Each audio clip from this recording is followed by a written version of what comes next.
Isang hapon at magandang panahon, nagsimula kami bumiyahe papunta sa abandonadong resort sa may Antipolo.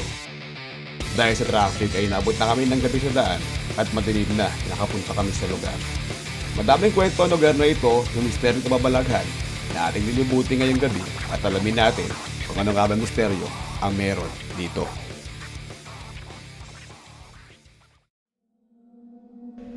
Madilim na nang pasukin namin ang lugar na ito na sinasabing higit 20 taon ng sarado. Pagpasok pa lang dito ay ramdam mo na ang katahimikan ng paligid na minsay puno ng ingay ng kasiyahan.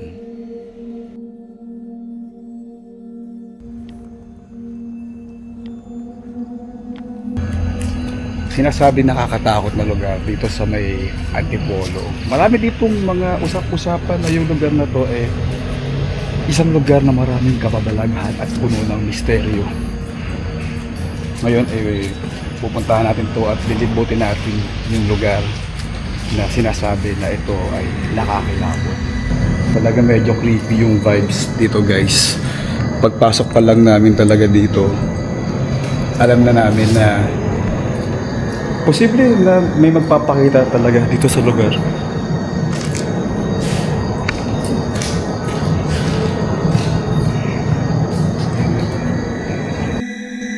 Hindi pa man ako nakakalayo, pumuko na sa akin ang isang lugar na ito na gusto kong ikutan at pasukin. Subalit, habang gagawin ko ito, ito ang nangyari.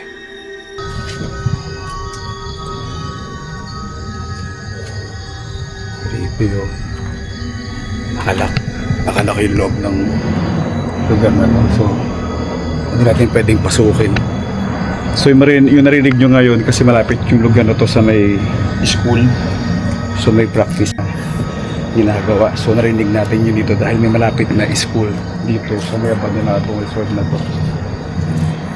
Yun guys, meron dito parang mga tubig. May tubig dito na nakapalibot ito sa lugar na hindi malinaw. Sobrang labo ng tubig kaya kailangan talaga namin dito na mag-iingat kami sa gagawin namin. Maraming puno rin sa loob dito, guys.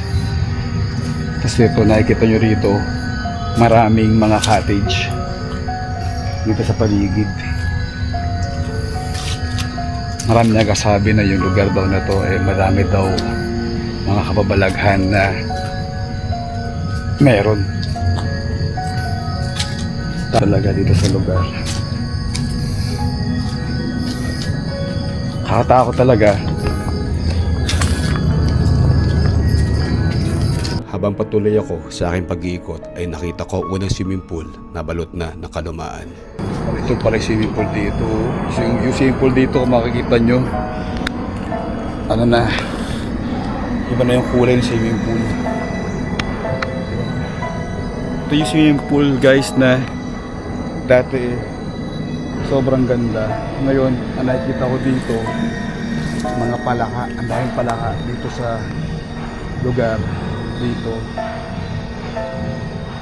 Pababa yung itsura ng swimming pool. Tapos dito makikita natin kagad na meron itong cottage na maliliit.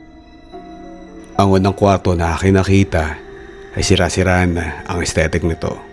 Ang lugar na ito ay nagsilbing pahingahan ng dating mga guest. Ito yung lugar dito, meron pang malaking kama dito, queen size bed. Dito yung sukat ng higaan na nakikita natin. Tapos dito may parang medyo bago-bago pa, hindi naman ganun luma na siya, pero siguro may kumikilos pa siguro dito yung caretaker kasi dito malapit na. Yan siya, mabaho yung lugar. Yan, wala na rin tubig dito sa loob. Sira-sira na rin yung kisame dito guys. Alam talaga dito na kita talaga na matagal na talaga nitong walang pumupunta. Kasi yung mga pader dito, yan, marami ng anilawa. Tapos sira-sira na rin yung mga kisame. Ito yung bintana dito sa loob. Kita yung likod dito. So marami na talaga sa likod na mga dahon na naging gubat na rin talaga dito sa loob. So marami pa tayong pupuntahan dito. Pero ngayon pa lang, hindi ko alam, pero mabigat yung balikat ko na parang maaga akong napapagod dito sa pagpasok pa lang dito sa may loob ng resort.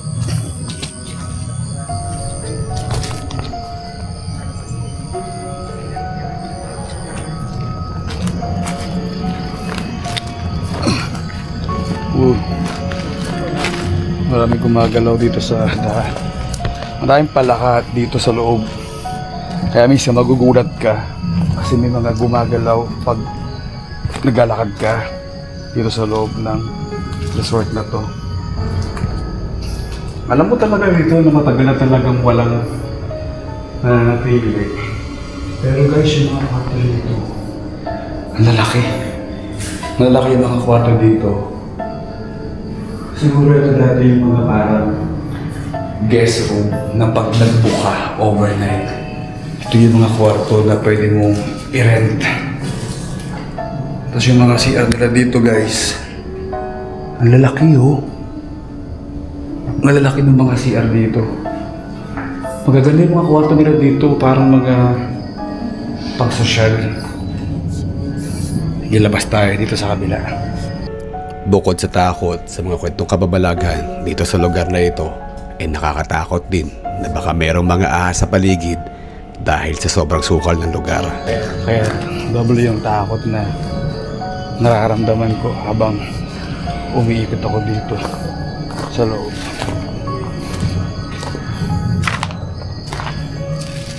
Ang daming cottage dito sa loob.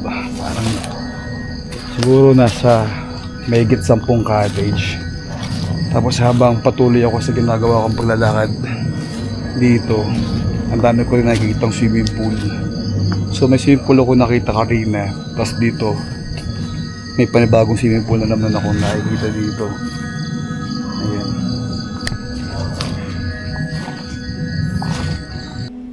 Habang sa patuloy ako sa pag-iikot, ay hindi ko maiwasan na manghinayang sa lugar na ito. Na dati, ang lugar na ito ay punong-puno ng mga tao at kaligayahan. Na ngayon ay puno na ng katahimikan at kalumaan. Ang daming ano rito, ang daming damo. Hinihingal-hingal na rin ako dito sa lugar. Sag-iingat na rin kami doble-doble. Tumitig kami sa paligid kasi baka may ahas kami makita ako sumalubong sa amin. Nakakatakot yung bahay oh. Yung bahay nakakatakot oh. Para may nakatingin, para may sumasalubong na nakatingin. Yun yung pakiramdam mo dito sa bahay, para mayroong nakatingin doon sa taas. Ang laki ng balkonahe. Pero yung papupuntahan namin, yung daan, ang hirap ng daan dito kasi basa yung lupa. Hindi natin alam kung ano yung makikita natin dito sa may daan kasi gabi, sobrang dilim. Nakatab na rito baka may lipa yung dahon ng makate. Creepy pare. Sobrang creepy ng bahay. Pasukin natin yung bahay na to.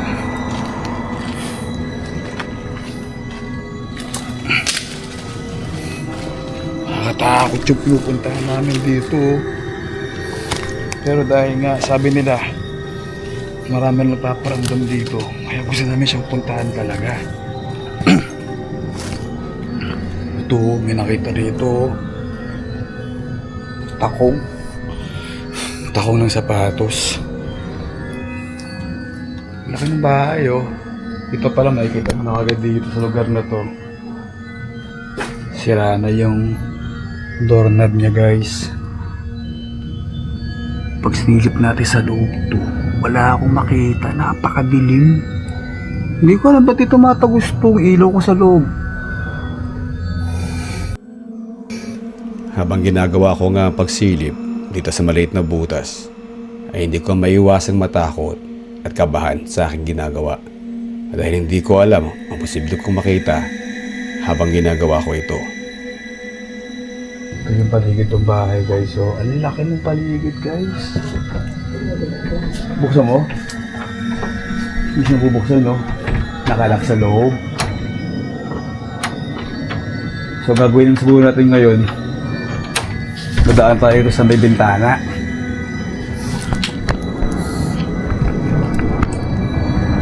Dito guys, hindi biro itong lugar na to. Sa buduwal ako bigla, parang nasusuka ako. Tapos kinikilabutan ako. Iba yung pakiramdam ko ito sa lugar na to. Pakiramdam namin dito ngayon parang may sumisilip sa amin o may dumudungaw. Ay! Okay. May nabasag ako sa ilalim. Itong tsuro. Grabe yung itsura dito. Sobrang dami ng baging guys. Talagang luma na. Tapos yung mga puno dito, ang lalaki ng mga puno. Sobrang laki, talagang gubat na yung itsura ng lugar. Dito sa itsura, dito pa lang talagang nakakatakot yung lugar dito.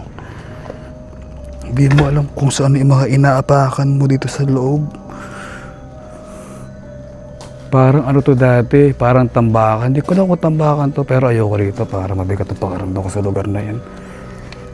Parang hindi ka nais-nais yung pakiramdam dito.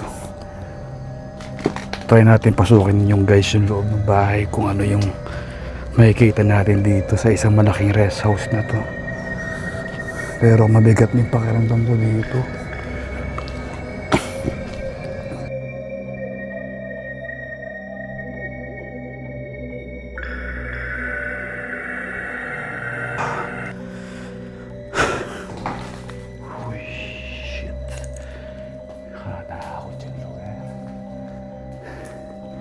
Sinihingal ako.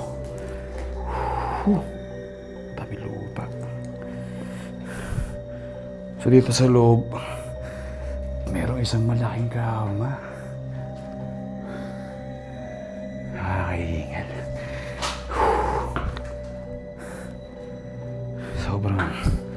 Sobrang laki ng loob.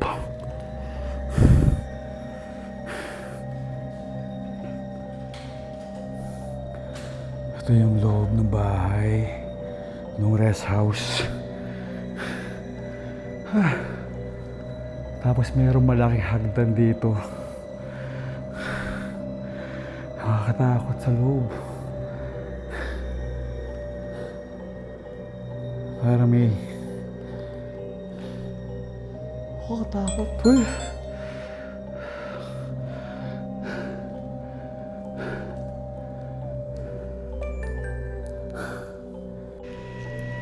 Ang pagpasok ko sa loob ng lugar na ito ay nagbigay sa akin ng bigat ng pakiramdam na hindi ko maiwasan na maghanap ako ng hangin dahil bumibigat ang aking paghinga.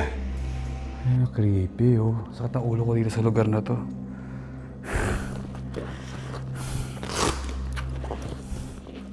May cruise doon oh. May cruise. Kinikilabutan ako. Tapos ayan yung second floor.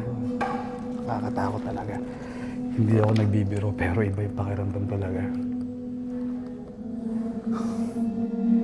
Sa patuloy ng bigat na aking nadarama ay bigla na lang akong sumuka. Ako suka ako, tol. Dito nasusuka ako sa lababo. Hindi ko alam ba susuka ako?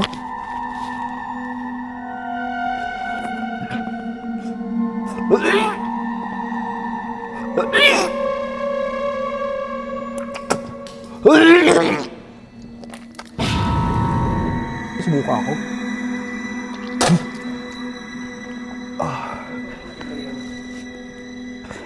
Suka ako. Iba yung pakiramdam ko dito.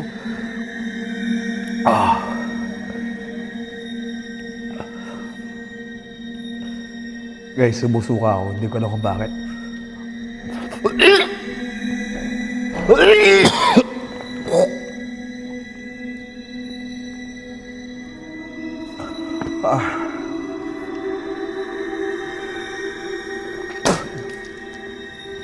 Piling ko lakas. Piling ko meron dito. Piling ko positive.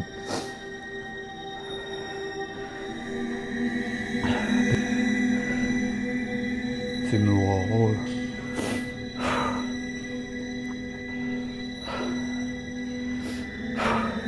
Wait lang tol. Naano ako. Nahihilo ako. Hindi ko na gusto ang aking nararamdaman at kinakabahan na ako sa pagkakataon na ito. Piling ko may kasama tayo dito eh.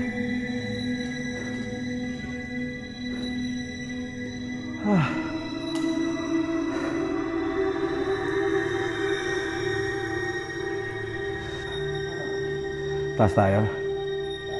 Taas.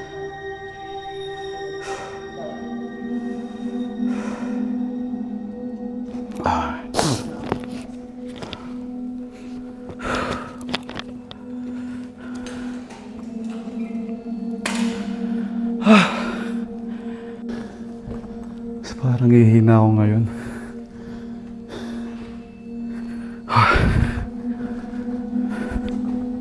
Tabi-tabi po.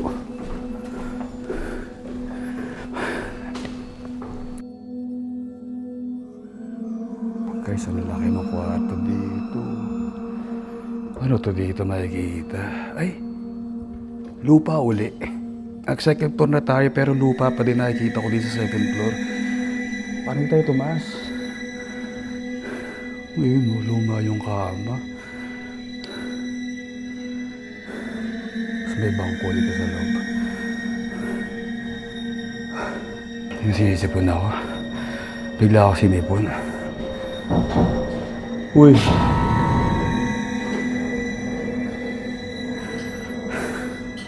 Hindi ko alam kung nag-imagination na lang ako sa nakaramdaman ko pero sobrang takot na talaga ako.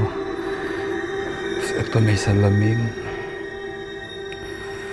Ayun, salamin oh.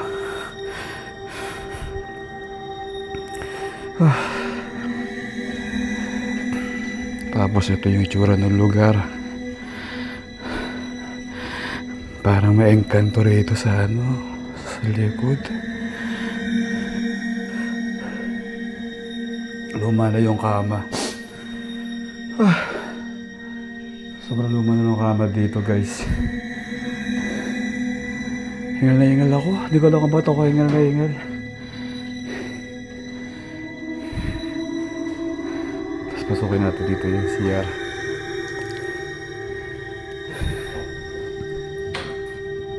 Parang naubusin ako ng oxygen.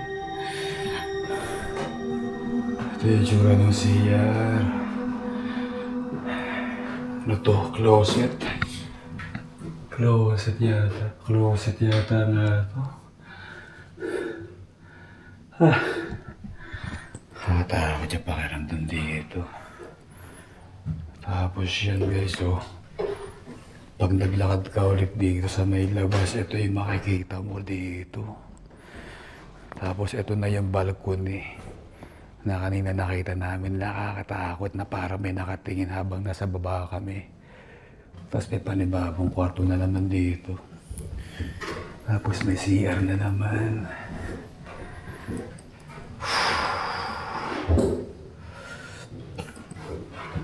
Luma na rin yung mga gamit talaga dito.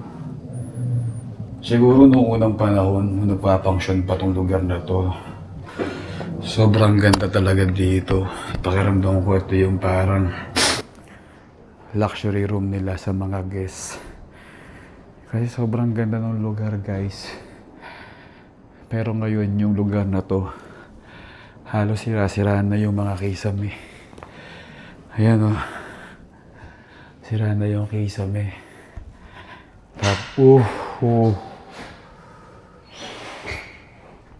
Tapos ito yung lugar, guys. Ito yung malaking balcony dito. Sobrang laki ng balcony. Dito ka parang may nakikita, nakaupo kanina. Pakiramdam mo kanina dito parang may nakatingin sa'yo sa labas. Habang lumalakad ka. Tapos ito yung makikita nyo rito guys. So, yan. Ganun. Alam mo yung pakiramdam doon sa Insidious o sa Conjuring. Ganun yung pakiramdam dito. Sobrang nakakatakot. Di mo alam kung mayroon ka na bang kalapit. So, kinikilabutan na naman ako dito sa lugar na to.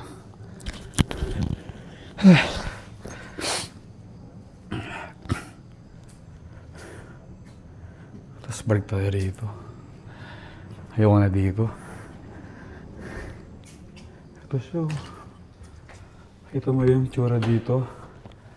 Pag lalakad kayo dito, ito yung hallway.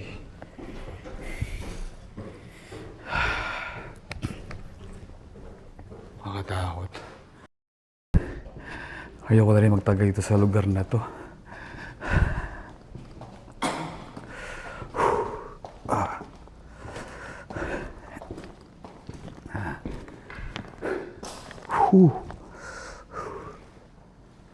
Dito talaga ako may nararamdaman, tol.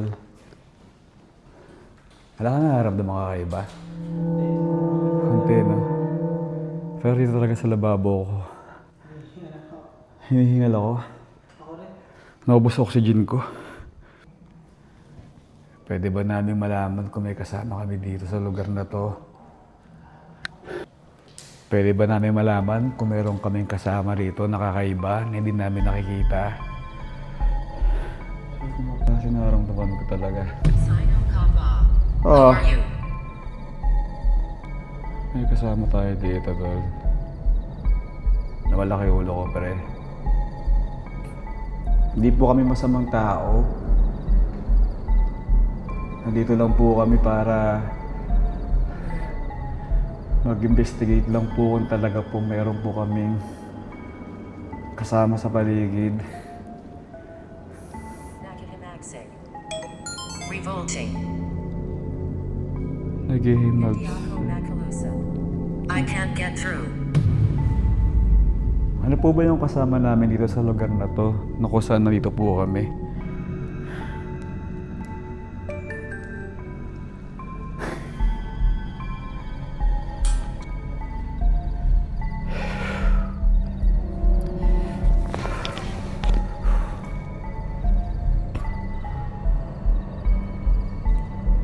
Uy. Pre. Pre, gumalaw sa labas.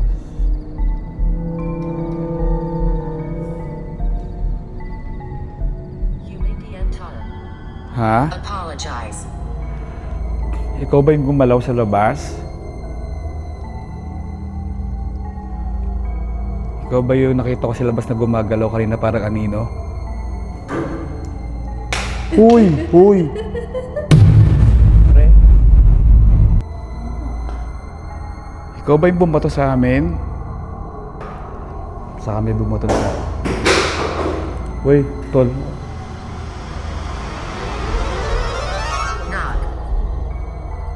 Uy, si Rosa ba yun? Pare ko eh. Ay gagi, seryoso pare. Kaya sa taas? Punished. Kasi tayo pare, baka nagagalit sa atin yung nakakama natin, pre. Takbo now. Takbo na? Run now.